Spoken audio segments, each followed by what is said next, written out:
Because Tylenol, acetaminophen, appears in so many products, from cold remedies to pain relievers and sleep aids, it's easy to overlook how the total amount can approach the maximum daily dose without any single moment feeling notable.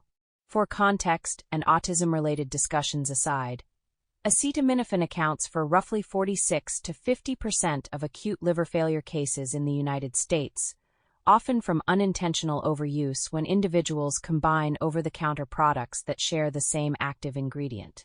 Even within recommended limits, however, certain situations can reduce liver clearance capacity and narrow the safety margin of Tylenol and that of any other medication. This article therefore examines everyday acetaminophen use through a longevity lens for adults 50 plus. To understand why context matters, it helps to begin with how the liver clears acetaminophen and where that bottleneck can occur. Most of each acetaminophen dose is processed by the liver and excreted. A small portion, however, is converted into a short-lived toxic compound called N-acetylbenzoquinone imine, NAPQI. The liver typically neutralizes this compound by attaching it to glutathione, an antioxidant it synthesizes and eliminates it through bile and urine. Whether that neutralization proceeds smoothly depends on glutathione availability. And, as we will discuss, those reserves can drop in both age-independent or age-related scenarios that affect liver function. For longevity-focused adults, this process illustrates a broader principle. The liver's detoxification capacity is finite. It varies depending on lifestyle factors and can decline gradually with age. The sections that follow examine why liver capacity matters for healthy aging, how acetaminophen fits into the larger picture of hepatic workload, and 4 actionable strategies to reduce acetaminophen need or to support the body's natural clearance systems when they're needed. Before we dive in, a few of you have mentioned that it can be tricky to find the right resource at the Longevity Vault for your specific situation. So I've gathered the most common questions in a companion article. You'll find it linked in the show notes. It's organized by theme, so you can quickly choose what fits you best. Here's what you'll see there. Melatonin seems to be my main issue. Help me understand why it isn't working for me. Help me figure out whether age-related hormone changes are at the root of my sleep problems. I already know testosterone or estrogen are involved, but I don't know how to support them. My sleep seems more linked to stress or overactivation than to age-related changes. None of these fit. I want help identifying what's really causing my disrupted sleep. Sleep isn't my focus right now. I'm working on broader longevity goals like glucose, gut, or cardiovascular health. If you open the companion article, just pick the one that feels most relevant right now. It'll show you exactly where to start. Now let's get back to today's topic. Why routine Tylenol use belongs in a longevity lens. When we look at the liver through a longevity lens, its role extends far beyond handling medications. The liver performs more than 500 metabolic functions. It processes nutrients, synthesizes proteins, produces bile, stores glycogen, regulates hormones, all core systems that define vitality in later life. And central to this discussion, it detoxifies both endogenous and exogenous compounds. Endogenous compounds include hormones your body produces: estrogen, testosterone, cortisol, thyroid hormones. These are metabolized and cleared through the liver. Exogenous compounds include what we consume or absorb from the environment: medications, supplements, alcohol, environmental toxins, food additives, pesticide residues. Much of the compounds the body encounters passes through overlapping enzymatic machinery with age. This machinery changes. Some phase 1 enzyme activity decline. Mitochondrial function in hepatocytes, the liver's primary cells, often decreases. Glutathione production also often declines, both from reduced synthesis capacity and from higher background demand. For us optimizing for longevity, this matters because the liver is already managing a baseline load even before we add medications. That load includes our own hormone supplements we take, including fat-soluble vitamins, herbal compounds, amino acids, metabolic cofactors, environmental exposures from food, water, air, personal care products, and household chemicals, prescription medications for blood pressure, cholesterol, thyroid function, etc. Each compound that enters this system can compete for overlapping enzyme pathways and draws from the same cofactor pools, including glutathione. When we add acetaminophen to this mix, we're not adding it to a blank slate. We're adding it to a system that's already operating at a certain capacity level, and that capacity may be tighter than it was 20 years ago. This framing shift from acetaminophen is safe to acetaminophen uses hepatic resources I want to preserve is what makes routine use worth examining through a longevity lens. How the liver clears Tylenol, and when detox capacity tightens acetaminophen, mainly follows a one-pass hepatic clearance mechanism. The majority of each dose undergoes glucuronidation or sulfation, conjugation reactions that attach water-soluble molecules to the drug, making it easy to excrete. A smaller fraction is metabolized by cytochrome P450 enzymes, primarily CYP2E1, with contributions from CYP1A2 and CYP3A4. This alternative pathway produces NAPK, the reactive toxic intermediate mentioned earlier. Under normal conditions, glutathione neutralizes NAPK. The process works efficiently as long as glutathione reserves are adequate and the rate of NAPK formation stays within clearance capacity. Problems potentially emerge when glutathione stores are insufficient to handle the NAPK being produced. So what are some scenarios that narrow the glutathione buffer? Reduced glutathione production. Fasting, very low-calorie intake, or insufficient dietary protein can lower the precursor supply needed for glutathione synthesis. Poor nutritional status, or chronic illness, can have the same effect. Lower hepatic reserve in aging.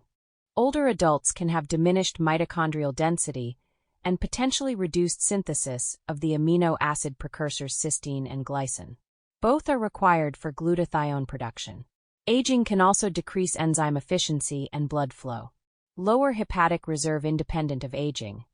Fatty liver, even mild cases, reduces functional liver mass. Polypharmacy increases use of the same detox pathways. Hormone and supplement load. Oral estrogen, progesterone, and some fat-soluble supplements use the same first-pass hepatic pathways. When taken concurrently, they can draw on overlapping conjugation systems. CYP enzyme induction. Certain medications and chronic alcohol use induce CYP2E1.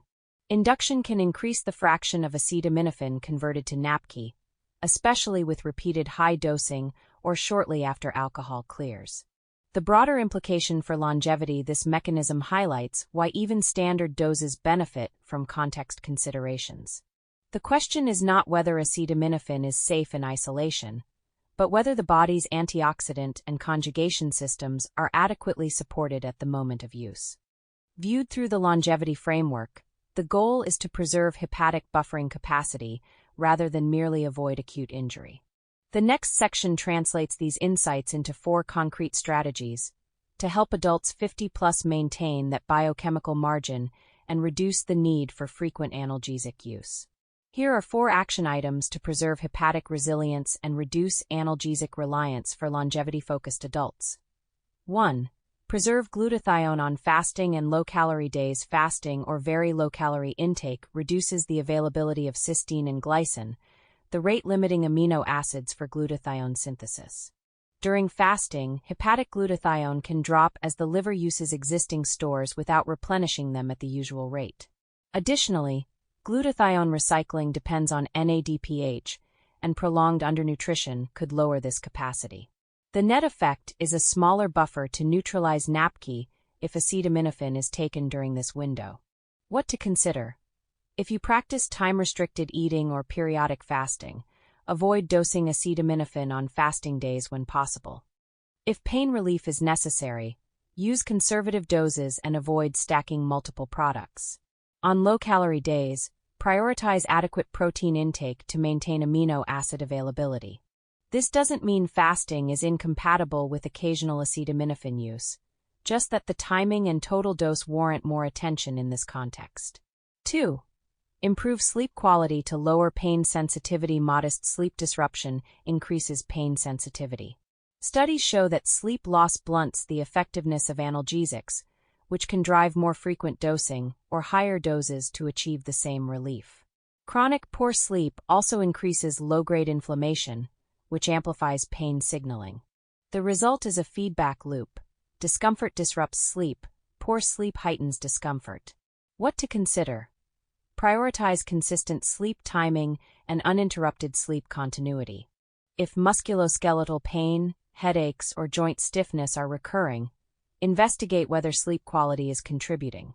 Addressing the root cause, whether it's sleep apnea or hormone-driven sleep issues, can reduce analgesic use more effectively than increasing medication. 3. Lower baseline inflammation to reduce analgesic demand. Persistent, low-grade inflammation raises oxidative burden throughout the body, including the liver. It also increases perceived pain and discomfort. What to consider? Keep baseline inflammation low through nutrition and environmental practices you likely are already mindful of: omega-3 intake, polyphenol-rich foods, regular movement, and minimizing exposure to pro-inflammatory triggers. If you find yourself taking acetaminophen several times per week, consider whether inflammation is the underlying driver. Addressing root causes can eliminate or reduce the need for symptomatic relief.